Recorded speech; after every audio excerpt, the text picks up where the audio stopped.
Battle Brothers is a challenging game. Losses and comebacks are part of the gameplay. It's recommended you start with beginner difficulty and the tutorial origin. Yep, and that's exactly what we're going to be doing. I'm Pat, that's Josh. Yes. We're starting this off with a very masturbatory howling into the void. So let's start new campaign. I mean, you can masturbate if you want. I was just. I was about to say I'm just going to watch, but that actually sounded creepier than just masturbating with you. I mean, we're playing video games, so, it's not that kind of video game. I mean, it's fair.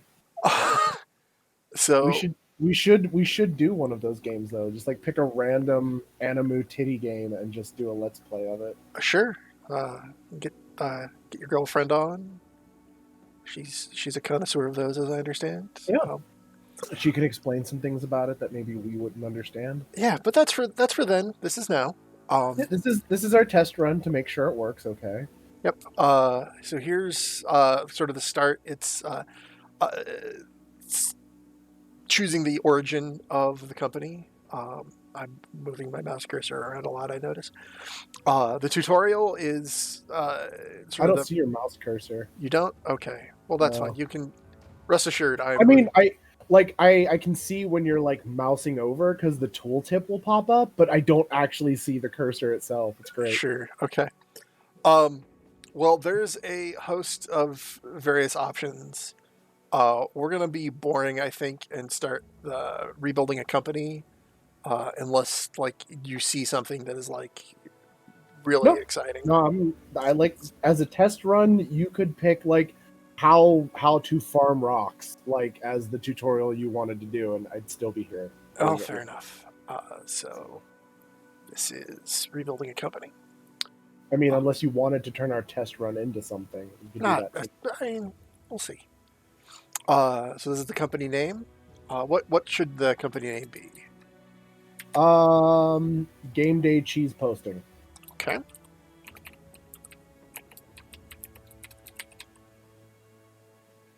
Oh, did we run out of characters? No, I'm trying to remember how to spell cheese. There we go. Excellent. One of the most important options is choosing which banner. I was just about to say, can we get a look at some of these banners? Oh, yeah.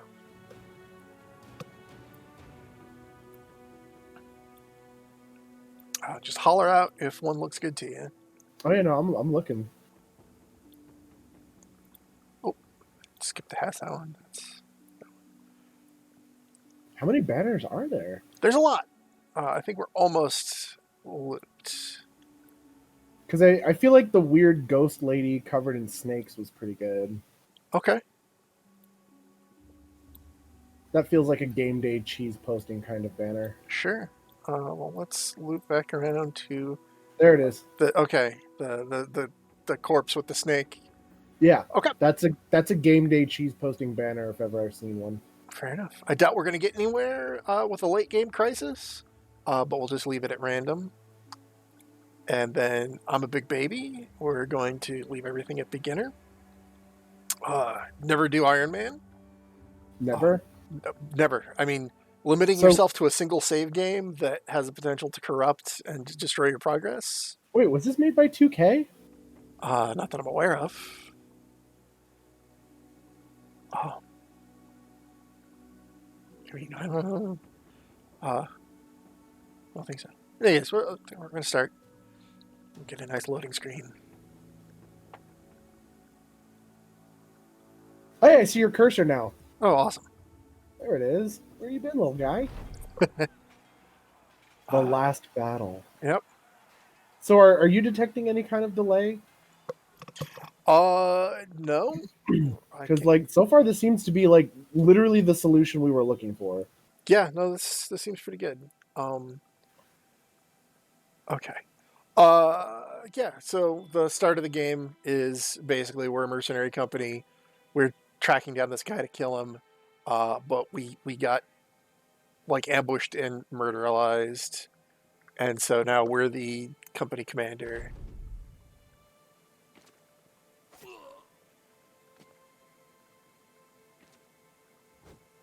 Okay, and it just uses these little icons. Yeah.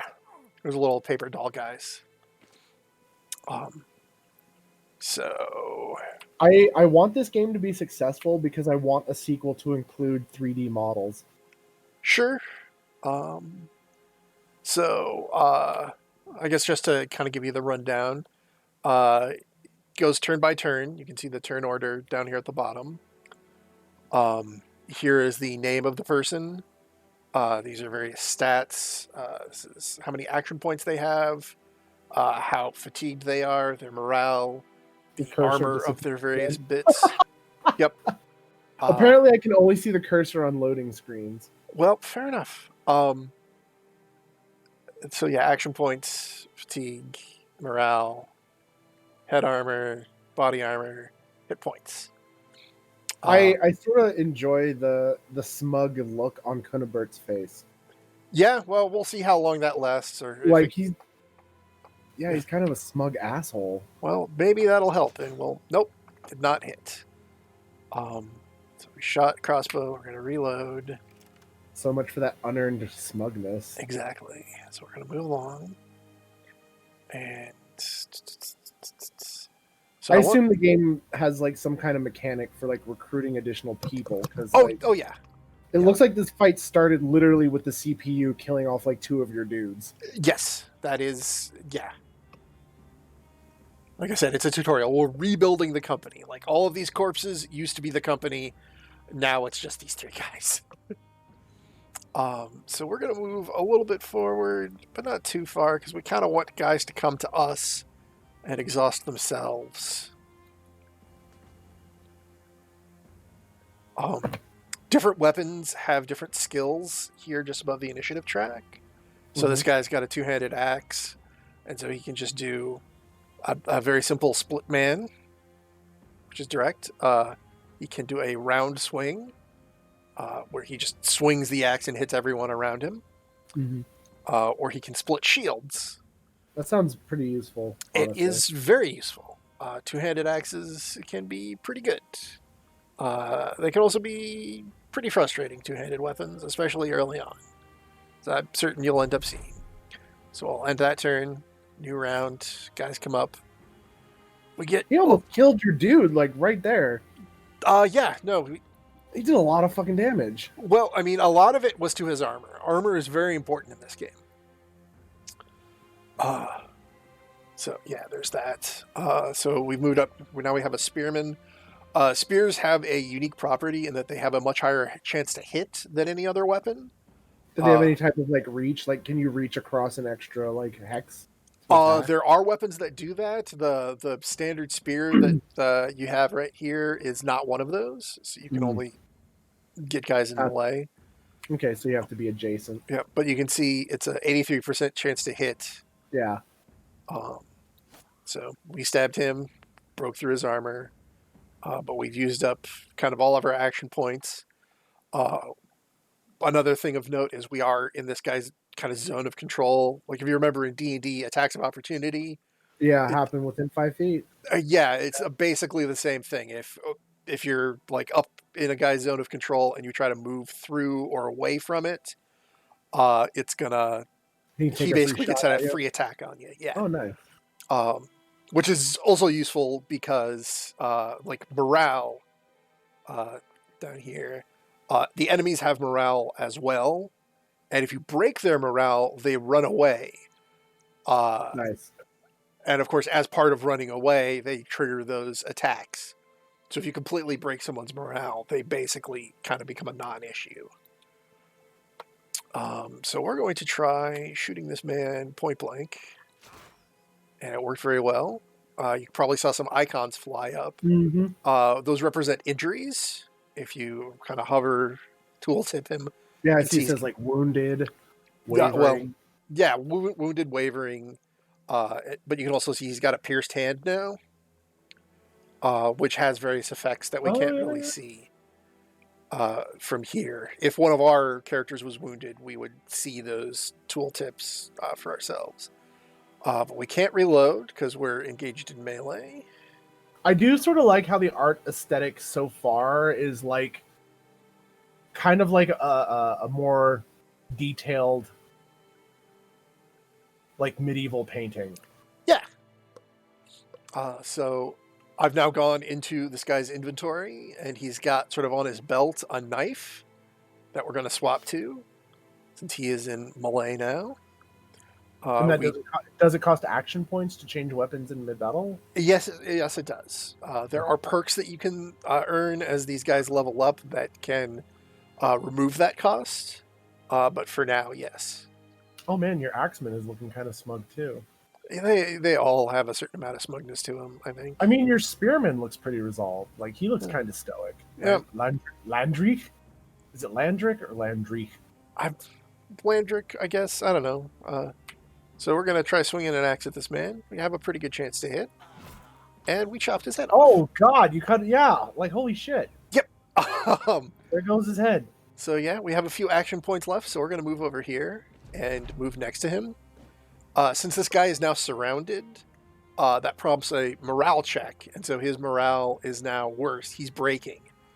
He's not quite completely useless, but He's just real nervous about where he's at. Yeah, he's rethinking his decisions. So now we're going to try to stab him, and we did. And we did again. And now you can see he's fleeing. He's gravely wounded too. He's gonna bleed to death. Maybe. He also has another wound. He's got a pierced leg muscle. So does that prevent him from running? No. He can still run. Pierced leg muzzle probably, either gives more fatigue or costs more action points to move. But since he's now fleeing, he no longer has zones of control. Basically, all he is going to do now is try to run away. So what we're going to do is kind of move this guy up here. Let's see if we can actually move it one more. So he is now completely surrounded. Whichever direction he moves, he's going to be trying to go through a bunch of guys. I feel like this brigand should really be going, hey guys, about that whole robbing you thing. Well, I may have had a change of heart. That's all I'm saying, guys. Yep, a little unforgiving. So we're gonna whiff that, yeah, or not. Apparently, yeah. Two-handed weapons also take more action points to use. So it still shows Landrick in the initiative track here. Does that mean because he still has action points, he's technically still an active player? Oh yeah. I mean, he still has 3 of his 9 action points. He can't attack again because he doesn't have enough action points. It costs 6 out of your 9 to use a two-handed weapon. This is the guy that cut that other dude's head off, though. Yes. Two-handed weapons are very powerful, even though they're very slow. But there's no real reason to move them around at all. That's just going to cause fatigue. And yeah, it's easier just to keep that guy trapped and get an attack of opportunity. Yep, so we're going to end the turn, come back around, and we're going to try stabbing him some more.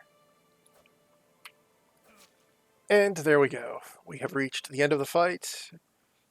This tells us how much experience we've gained. Everyone got a bit. And then over here is loot. We didn't find any loot, unfortunately. This is where we would loot. We're going to leave the fight. And so now a big text saying... I've actually got to call this pretty soon because I got to go take a shower and go get dinner. Okay. Because we don't have anything thawed for food, so I've got to go to the grocery store. Sure, no worries. But I'd say this was a pretty good success. I mean, you'll know better than me if you go back and review the recording. Sure. So out of the fight. But yeah, and then this is we move around this overworld, and you can see there's a bunch of cities. Oh, this actually looks kind of cool. Yeah. So wait, if you're mercenaries, is your job to conquer or get hired by one of these other? We get hired by these various villagers. So this village chief hired us to kill the guy Guido the Elder, apparently. Guido the Elder. Yep. So we got paid, and we're now given the opportunity to either no, we're going to screw off and do our own thing, or go ahead and go after the guy that escaped after having killed our mates. So we're going to do that. I feel I was about to say, I feel like I would want a pretty big thirst for revenge. Mm-hmm. So now we're here. This is the town. The town has a taxidermist. Because reasons? Well, yeah. It has a marketplace. Every town has a marketplace. This We're is starving. Can you help us? No, but I can give you this squirrel that's holding a knife. the taxidermist is actually used to craft items from monster trophies. Mm. So like Oh, you so kill there's dire monsters wolf. in this game. Yeah, Okay. like there's a bunch of monsters, but you use those to create new items. And so marketplaces where you can buy items. There's trade goods, there's food, medical supplies, tools, ammunition, and then various sundry weapons, and armor. Although because this is just a shitty town, they don't have much in the way of weapons. Yeah, As they you don't can seem to have see, much in the way of anything, they really. have like some hunting stuff, some farm tools, So, knives, a so like hatchet. you mentioned like the trade goods. Is that like, can you like buy goods cheap in one village and sell them high in another? In theory, yes. I've not really done much of that, but in theory, like these furs are worth 300, and I can buy them for 294 here. Ooh, Uh, there's a discount for you. well, yeah, but then I could take that to a town that is looking for furs and sell it for more than 300. Hmm. Um, there is some economy stuff. Ooh, they have a hunting bow for. Ooh, I'm actually buying that. Marketplaces sometimes have the opportunity of having higher tier weapons. The hunting bow is actually a like a tier 2 bow. Like here's the short bow. That's the basic bow. Mhm. And the hunting bow is an upgrade kind of in every concern. Uh, you see that it's got this 46% here. I also see that it seems to have a durability rating. Yeah, all of your weapons and equipment have durability. That's what the tools here are for. You use that kind of as you travel the overworld to repair your gear. So we buy the hunting bow because that's a steal. Yeah. That can All get right. Well, patched up real quick. I am gonna have to cut you off here real Yeah. quick because I do need to go jump in the shower like now. Shelby gets off work in like 2 minutes. Okay, fair enough. We will Um, stop it here.